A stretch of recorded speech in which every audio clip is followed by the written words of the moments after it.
बिस्मिल्लाहिर्रहमानिर्रहीम। अस्सलाम वालेकुम। हम लोगों ने पिछले 2 मॉड्यूल से लूप्स का टॉपिक स्टार्ट किया हुआ है और अब हम इस स्टेज पे पहुंच चुके हैं कि हम उसका एडवांस वर्जन यानी कि नेस्टेड लूप्स को पढ़ सकें। नेस्टेड लूप एक कॉन्सेप्ट है जिसमें हम एक लूप के अंदर दूसरे लूप को इंसर्ट कर देते हैं।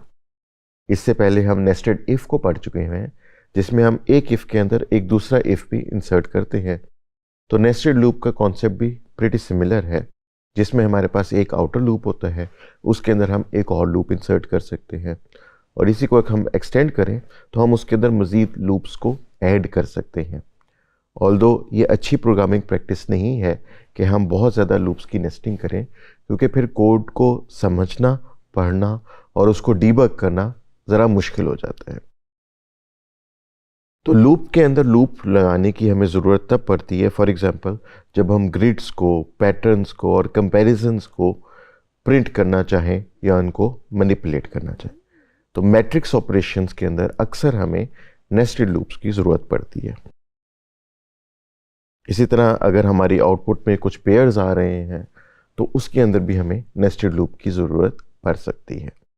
तो अब हम चलते हैं जुपिटर नोटबुक की तरफ और वहाँ पे हम नेस्टेड लूप के कॉन्सेप्ट को कोड के अंदर टेस्ट करके देखते हैं। तो इस जुपिटर नोटबुक में हम देख सकते हैं कि हमारे पास नेस्टेड लूप की 2 एग्जांपल्स हैं। इनमें से फर्स्ट एग्जांपल को अगर हमने देखें तो हमने पहला लूप लगाया फॉर आई इन रेंज 3। ये लूप हम पहले भी देख चुके हैं। इसका मतलब है आई को उसने 0 से स्टार्ट करके 3 तक लेके जाना है, यानी कि इसने 3 दफ़ा इस लूप को चलाना है।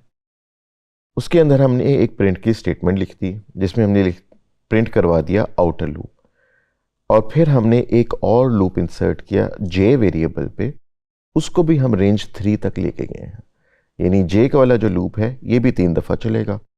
उसके अंदर हमने एक और प्रिंट स्टेटमेंट डाल दी जिसके अंदर हमने प्रिंट करवाया इनर लूप। तो अब ये जो है हमारे पास 2 फॉर लूप्स हैं और इंटरनल लूप जो है वो एक्सटर्नल लूप के अंदर नेस्ट हुआ हुआ है।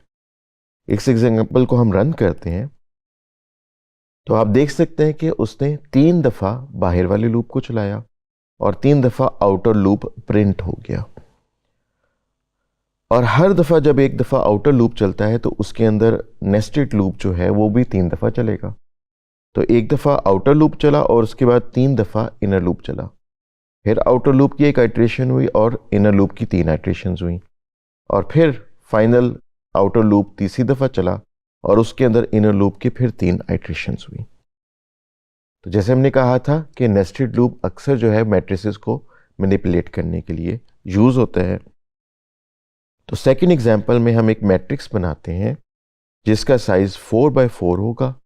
इसको अंदर हम ज़ीरोस रखेंगे तमाम, और फिर हम इसको प्रिंट करवाएंगे।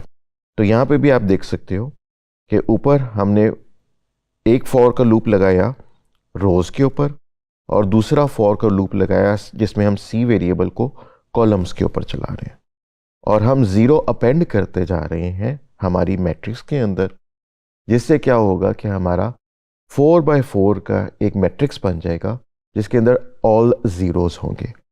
और फाइनल फिर हम एक लूप लगाते हैं जिसमें हम इस पूरी मैट्रिक्स को प्रिंट करवा देते हैं। तो इसको हम एग्जीक्यूट करके देखते हैं और अब आप देख सकते हैं कि आउटपुट के अंदर हमारे पास 4x4 का एक मैट्रिक्स प्रिंट हो गया है जिसके अंदर ऑल वैल्यूज़ आर 0। तो इस तरीके से हम नेस्टेड लूप को यूज़ कर सकते हैं मैट्रिक्स को बिल्ड करने के लिए, मैट्रिक्स के डिफरेंट ऑपरेशंस करने के लिए।